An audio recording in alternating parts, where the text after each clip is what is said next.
شاید وہ یہ کہنا چاہ رہے ہیں کہ اللہ تعالیٰ بڑا غفور رحیم ہے، جو مرضی کر دے اور بخشش ہو ہی جانی ہے. تو سر اگر یہ کسی کا کانسیپٹ ہے نا تو اس کو قرآن کی الف بے نہیں پتا. ڈاکٹر اسرار صاحب رحمہ اللہ تعالیٰ میرے استاد ہیں، میں نے ان سے بہت کچھ سیکھا ہے. اللہ تعالیٰ ان کو نیک کاموں کا اجر دے اور ان کی برائیوں سے درگزر فرمائے. یعنی وہ بیان القرآن آپ سنیں نا تو لگتا ہے کہ یار قرآن جس طرح نازل ہوا ہے وہ اس طرح پریزنٹ ہو رہا ہے. جس نے قرآن نہیں پڑھا نا وہ تو یہی سمجھتا ہے کہ شاید اللہ تعالیٰ کو ایک بوڑھی نانی اماں ہے جس نے یہ لوگ پیدا کیے ہیں اور ایک شغل ملا گیم ہے، اینڈ پہ ساروں کو ہی چھوڑ دے گا. جناب اگر یہ معاملہ ہوتا تو انبیاء اور کتابیں آتی. امام محمد غزالی نے کیمیائے سعادت میں لکھا ہے کہ جو علماء ممبروں پہ چڑھ کے لوگوں کو یہ بتا رہے ہیں نا کہ اللہ تعالیٰ بڑا غفور الرحیم ہے اور وہ سب کو بخش دے گا چاہے جس طرح کی مرضی زندگی گزارو، وہ اصل میں یہ بتانا چاہ رہے ہیں کہ اللہ تعالیٰ کے پیغمبر جھوٹے تھے نعوذ باللہ، ان کے ساتھ جو کتابیں نازل ہوئیں، یہ اس میں جو وعیدیں آئی ہیں کہ جو نافرمان ہیں ان کو دوزخ میں جھونکا جائے گا، یہ سب کا سب جھوٹ ہے اور وہ یہ صحیح کہہ رہے ہیں. پھر امام غزالی کہتے ہیں ایسے علماء واجب القتل ہیں. میں آج کے کسی میٹھے میٹھے مبلغ کے اوپر قتل کا فتویٰ نہیں لگا رہا. امام غزالی کہہ رہے ہیں کہ جو اس قسم کی رحمت کی آیات سنا سنا کر ان کا غلط مفہوم بیان کر کے خدا سے دور کر رہے ہیں. یہ تو یہودیوں کا یہی تو عقیدہ تھا. سورۃ البقرہ میں آتا نا، وہ کہتے ہیں کہ ہمیں اللہ تعالیٰ چند دنوں کے لیے ڈالے گا دوزخ میں پھر نکال لے گا، ہم تو اللہ کے چہیتے ہیں. اللہ تعالیٰ ماتا تم نے کوئی عہد لیا ہوا ہے اللہ سے؟ سورہ بقرہ شروع میں اسی لیے ہے کہ تم سے ایک پہلے تم سے زیادہ لاڈلی امت تھی، اس حوالے سے کہ اس میں زیادہ پیغمبر آئے، 3 کتابیں نازل ہوئیں، تورات، زبور، انجیل. لیکن جب انہوں نے ہم سے روگردانی کی تو ہم نے دیکھو اسے ضربت علیہم الذلہ والمسکنہ، ان پہ ایسی ذلت اور مسکنت آج تک طاری ہے. تو سر یہ باتیں کرنا تھانے دار والا معاملہ نہیں. قرآن کا اسلوب بھی بڑا سخت ہے، اس میں کوئی شک نہیں. اور میں اکثر بتاتا ہوں 2011 کی بات ہے، ہمارے محلے میں ہی ایک مسجد، یعنی لڑکیوں کا ایک مدرسہ ہے اہل حدیث کا. تو وہاں پہ ایک آنٹی ہیں جو ڈاکٹر فرحت ہاشمی کی کلاس فیلو ہیں، اسٹوڈنٹ نہیں کلاس فیلو ہیں. تو وہ رمضان میں دورہ قرآن کرواتی تھی. تو میں نے اپنی وائف کو کہا، اس وقت 3 بچے تھے، ماشاءاللہ 4 ہیں، میں نے کہا میں بچے سنبھالتا ہوں، تم نہ رمضان میں پورا قرآن گو تھرو کرو. وہ صبح 9 سے لے کے 12 بجے تک ایک پارہ کور کرواتی تھی، پورے رمضان میں قرآن ختم. میں کہا تیری جدی پشتی کسی نے پورا قرآن نہیں ترجمے نال پڑھا ہونا اس طریقے نال، تو تے اللہ دی بندی پڑھ لے. اچھا جب وہ قرآن پڑھ کے مکمل ہو گیا کورس، میں نے اس کو کہا کہ تم نے کیا سیکھا؟ تو اس نے ایک جملے میں کنکلوڈ کیا. اس نے کہا جی مجھے جس خدا کا تعارف کروایا گیا تھا نا اس معاشرے کی طرف سے اور میرے ماں باپ کی طرف سے، وہ خدا کوئی اور ہے، اور جو خدا قرآن میں ہے نا وہ کوئی اور ہے. میں نے کہا کیا مطلب؟ اس نے کہا خدا تو بڑا ڈاڈا ہے. یہ تھانے دار اور یہ وہ اس طرح کے ٹرمز ریوائز کر رہے ہیں. آپ ذرا قرآن تو پڑھ کے دیکھیں. قیامت کے دن اللہ نے اپنا نام کیا رکھا ہوا ہے؟ للہ الواحد القہار. لمن الملک اليوم للہ الواحد القہار. آج کے دن کس کی بادشاہت ہے؟ اس اکیلے قہار کی جو سب پہ چھایا ہوا ہے. سورۃ المومن میں آتی ہے آیت، جسے سورہ غافر بھی کہتے ہیں. پھر صحیح بخاری میں حدیث ہے، نبی صلی اللہ علیہ وآلہ وسلم ایک چوراہے سے گزرے، کچھ اصحاب جو ہیں وہ ہنس رہے تھے، آپ رک گئے. آپ نے فرمایا جو کچھ میں جانتا ہوں نا تم جانتے ہوتے تو بہت کم ہنستے، زیادہ روتے. تو نبی علیہ السلام کا تو مبارک زندگی میں تو بڑی سنجیدگی ہے. اگر کوئی یہ سمجھتا ہے کہ بغاوت کی زندگی گزارے، اپنی مرضی کی زندگی، نہ، دنیا جو اللہ کی مرضی کی گزارے گا آخرت پھر وہ اس کی مرضی کی ہوگی. لیکن جو اپنی مرضی کی دنیا گزارے گا آخرت پھر اللہ کی مرضی کی ہوگی، یعنی دوزخ میں. وَلِعَوْذُ بِاللَّهِ تَعَالَى اللَّهُمَّ أَجِرْنَا مِنَ النَّارِ. یہ اتنا معاملہ آسان نہیں ہے. اللہ تعالیٰ سورہ حجر میں فرماتا ہے، اعوذ باللہ من الشیطان الرجیم، نبی عبادی انی انا الغفور الرحیم. اے نبی علیہ السلام میرے بندوں کو خبر دے دو کہ میں بڑا بخشنے والا مہربان ہوں. لیکن پھر ساتھ ہی فرمایا کہ ان کو یہ بھی بتا دو کہ میرا عذاب وہ بھی بہت سخت ہے. بیلنس کرو. باقی یہ ٹھیک ہے، بخاری مسلم کی حدیث ہے کہ نبی علیہ السلام نے فرمایا کہ اللہ تعالیٰ نے مخلوقات کی پیدائش سے پہلے اپنے پاس عرش پہ یہ عبارت لکھ لی تھی کہ میری رحمت میرے غضب پہ سبقت لے جانے والی ہے. لیکن کس معاملے میں؟ باغیوں کے لیے نہ، ان لوگوں کے لیے جو پوری ایفرٹ پٹ کریں پھر بھی ان سے معاملات سیدھے نہ ہو، اللہ کی طرف رجوع لائیں۔ قرآن میں کہیں یہ نہیں ہے کہ ڈٹ کے گناہ کرو، باغی بنے رہو میں توبہ قبول کروں گا۔ قرآن میں ہمیشہ آیا ہے کہ آپ غلطی کر بیٹھو، اللہ کی طرف رجوع لاؤ، اس کے بعد اپنی اصلاح کرو، اللہ تعالیٰ کو بخشنے والا مہربان پاؤ۔ اسی پہ میرا مسئلہ نمبر 18 ہے، گناہ کبیرہ اور توبہ کا بیان، اور وہ آیت نمبر بھی 17 اور 18 ہی ہے سورۃ النساء کی۔ میں وہ پڑھ بھی دیتا ہوں۔ اعوذ باللہ من الشیطان الرجیم، بسم اللہ الرحمن الرحیم۔ انما التوبۃ علی اللہ، اللہ کے ذمہ ہے ان لوگوں کی توبہ قبول کرنا۔ کن لوگوں کی توبہ؟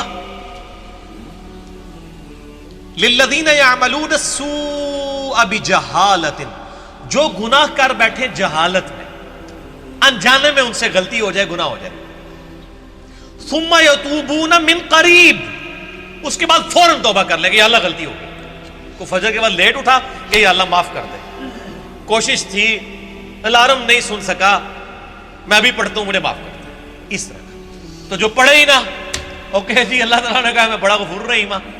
پورے قرآن میں میرا چیلنج ہے، طارق جمیل صاحب کو بھی میں ان کی بڑی عزت کرتا ہوں، بلکہ سب سے زیادہ میں نے ان کا دفاع کیا ہے جب ان کے خلاف ناسبیوں نے بھونکنا شروع کیا ہے۔ میں ان سے بڑی محبت کرتا ہوں، میں ایسٹ سمجھتا ہوں امت کے لیے، لیکن میں طارق جمیل صاحب سے پوچھتا ہوں پورے قرآن میں کہاں لکھا ہے کہ باغی رہو تو میں معاف کروں گا؟ قرآن تو کہہ رہا ہے اللہ کے ذمہ ان لوگوں کی توبہ کا قبول کرنا ہے جو جہالت میں گناہ کر بیٹھے، ثم یتوبون من قریب، اس کے بعد فوراً توبہ کر لیں، فاولئک یتوب اللہ علیہم، بس ایسوں کی توبہ ہے، اللہ فرماتا ہے میرے ذمہ۔ وَكَانَ اللَّهُ عَلِيمًا حَكِيمًا، اور اللہ تعالیٰ علم والا اور حکمت والا ہے، علم ہے اس کے پاس لیکن اس کی حکمت ہے، ڈھیل دیتا ہے کہ چلو توبہ کر لیں۔ اور اگلی آیت وَلَيْسَتِ التَّوْبَةُ، اور اس کی تو کوئی توبہ قبول نہیں ہوگی، یہ میں نہیں کہہ رہا ہوں طارق جمیل صاحب، یہ اللہ کہہ رہا ہے، لِلَّذِينَ يَعْمَلُونَ السَّيِّئَاتِ، جو کہ گناہ کرتا ہے، حَتَّى إِذَا حَضَرَ أَحَدَهُمُ الْمَوْتُ، یہاں تک کہ جب اس کی موت کا وقت آ جاتا ہے، قَالَ إِنِّي تُبْتُ الْآن، وہ کہتا ہے یا اللہ میں اب توبہ کرتا ہوں۔ وَلَلَّذِينَ يَمُوتُونَ وَهُمْ كُفَّارٌ، اور نہ ہی ان کی توبہ قبول ہوگی جو کفر کی حالت میں مرے، یعنی وہ پہلے مسلمانوں کا ذکر ہو رہا ہے، کافروں کو اللہ نے الگ کر دیا ہے، یعنی ایسے مسلمان جو موت کے وقت توبہ کریں ان کی بھی توبہ قبول نہیں اور کافروں کی بھی نہیں۔ اولئک اعتدنا لهم عذابا الیما، ایسے لوگوں کے لیے ہم نے دردناک عذاب تیار کر رکھا ہے۔ اللہم اجرنا من النار، اللہم اجرنا من النار، اللہم اجرنا من النار، اللہم من احییتہ منا فاحیہ علی الاسلام ومن توفیتہ منا فتوفہ علی الایمان۔ تو یہ تو دیکھ لیں، یہ تو قرآن کی ڈاکٹرائن ہے، آپ اس کو تھانے داری والی معاملہ کہہ رہے ہیں اور یہ کر رہے ہیں۔ باقی ٹھیک ہے کہ اگر ایک بندہ گناہگار ہے آپ اس کو یہ کہیں کہ توبہ کر کے اللہ کی طرف آؤ، وہ 99 قتل والا واقعہ بھی ہے نا بخاری مسلم میں، ہم نہیں کہہ رہے مایوسی پیدا کریں، لیکن ہم کہہ رہے خام خواہ لوگوں کو امیدیں بھی نہ دلائیں۔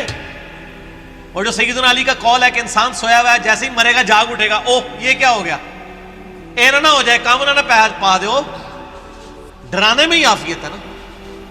اور آپ کا ڈر کا غلبہ ہی ہوگا تو تب آپ گناہوں سے بچیں گے، صرف خوشخبریوں سے نہیں بچیں گے، ٹھیک ہے۔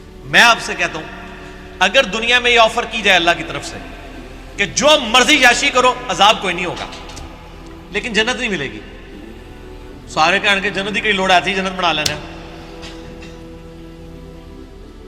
پریکٹیکل چیک کر لیں۔ اور اس کے بدلے میں اگر یہ بات کی جائے کہ جی آپ دنیا میں اللہ کی تابع فرمان بن کے رہو، ادروائز آپ کو دوزخ میں جھونک دیا جائے گا، کوئی بچت نہیں ہوگی، تبھی لوگ اللہ کی طرف آئیں گے۔ آپ اگر یہ بھی لالچ لوگوں کو دیں کہ نیک مال کرو گے تو جنت ملے گی، برے مال کرو گے تو کچھ نہیں ہوگا، کوئی نہیں کرے گا جب تک آپ ڈر لیں۔ اور یہ نیک بندوں کی اللہ نے نشانی بتائی ہے، وہ دعا کرتے ہیں ربنا اصرف عنا عذاب جہنم ان عذابها کان غراما، سورۃ الفرقان میں جو مسئلہ 120 ہے، اہل ایمان کی 12 خصوصیات، میں نے پورا لیکچر ریکارڈ کروایا ہے۔ ایک خصوصیت یہ کہ وہ دعا کرتے ہیں اے اللہ ہم سے دوزخ کا عذاب پھیر دے، وہ تو ہمارے گلے کا پھندا بن چکا ہے، لٹکتی تلوار ہے۔ اہل ایمان تو ہر وقت ڈرتے رہتے ہیں۔ اللہم اجرنی من النار کیوں وظیفہ تعلیم کیا گیا ہے؟ جامعہ ترمذی میں حدیث ہے سیدنا عثمان جن کو 3 دفعہ جنت کی بشارت ملی ہے، جب قبرستان جاتے تھے اتنا روتے تھے کہ داڑھی آنسوؤں سے تر ہو جاتی تھی. لوگ کہتے تھے یہ کیا؟ تو انہوں نے کہا میں نے نبی علیہ السلام سے خود سنا ہے کہ قبر آخرت کی منزلوں میں سے پہلی منزل ہے، جس کی یہ منزل کامیاب ہوئی اس کی اگلی آسان ہوتی چلی جائے گی، اور جو اس میں پھنس گیا اس کی اگلی مشکل در مشکل ہوگی. تو حضرت عثمان کو سمجھ آ گئی تھی یہ تھانے داری والا کنسیپٹ جو آپ نے اس کو نام دیا. ہم تو تھانے داری نہیں کہتے، ظاہر ہے خدا نے دنیا بنائی ہے اور وہ اسٹیبلش کرنا چاہتا ہے کہ لوگ میرے تابع فرمان ہو. گنڈا گردی کرنے کے لیے تو اس نے دنیا نہیں بنائی ہے. تو یہ بڑا کریٹیکل ایشو ہے، اور اس معاملے میں نا مجھے بڑا دکھ ہوتا ہے اس قسم کے وائزین سے. وہ اللہ تعالیٰ کی رحمت کی آڑ میں لوگوں کو اس طرف مائل کر دیتے ہیں کہ وہ الٹا جنہوں کہتے ہیں نا کہ وہ گاٹے فٹ ہونے والی تعلیمات ہو جاتی ہیں، اس سے لوگ پھر نیگیٹو رزلٹ نکالتے ہیں. آپ بیلنس بیان کریں. ہم کبھی نہیں کہتے کہ آپ جو ہے نا وہ اس قسم کی باتیں بیان کریں کہ جس کی وجہ سے لوگ اللہ تعالیٰ سے متنفر ہوں. آپ دونوں طرف کے مسائل کو بیان کریں. اسی قسم کی آیات جو ہے نا جی وہ یہ آگے سورۃ النحل کی آیت نمبر 119 ہے. ثم ان ربک للذین عملوا السوء بجہالۃ، پھر اس کے بعد تمہارا رب ان لوگوں کے بارے میں جو جہالت میں گناہ کر بیٹھے، جو لوگ ثم تابوا اس کے بعد وہ توبہ کر لیں، من بعد ذالک گناہ کرنے کے بعد، واصلحوا اور اپنی اصلاح کر لیں، ان ربک من بعدها لغفور رحیم، بے شک اللہ تعالیٰ اس کے بعد ضرور غفور رحیم ہے. کس کے بعد؟ جو اللہ کی شرطیں پوری کرے گا. کیا شرط ہے؟ جہالت میں گناہ ہوا، پھر اس کے فوراً بعد توبہ کی اور اپنی اصلاح بھی کر لی. خالی چھڑی توبہ نہیں. یا ایھا الذین آمنوا توبوا الی اللہ توبۃ نصوحا، اے ایمان والو اللہ کی طرف ایسی توبہ کرو جیسا کہ توبہ کرنے کا حق ہے. اب یہ ڈاکٹرائن کلیئر ہوگی. جو توبہ کرے وہ اصلاح کرے، ان ربک بے شک تیرا رب، من بعدہا اس کے بعد لغفور رحیم ضرور بخشنے والا مہربان ہے. میرا چیلنج ہے، قرآن میں کہیں یہ نہیں ہے کہ آپ باغی ہو جائیں اسی طرح زندگی گزاریں. ترمذی میں روایت ہے کہ موت کے غرغرے سے پہلے توبہ قبول، لیکن کس کو پتہ ہے کہ کس وقت موت کا غرغرہ آ جائے گا. تو اس قسم کی باتوں سے ڈیسیو نہیں ہونا چاہیے. ایسے وائزین کی ان کو بھی سمجھانا چاہیے، اور میں ان سے یہ کہوں گا قرآن پڑھیں تو آپ کو پتہ چلے گا کہ آپ کی یہ ڈاکٹرائن جو ہے وہ بالکل کتاب و سنت کے خلاف ہے. ٹھیک ہوگا.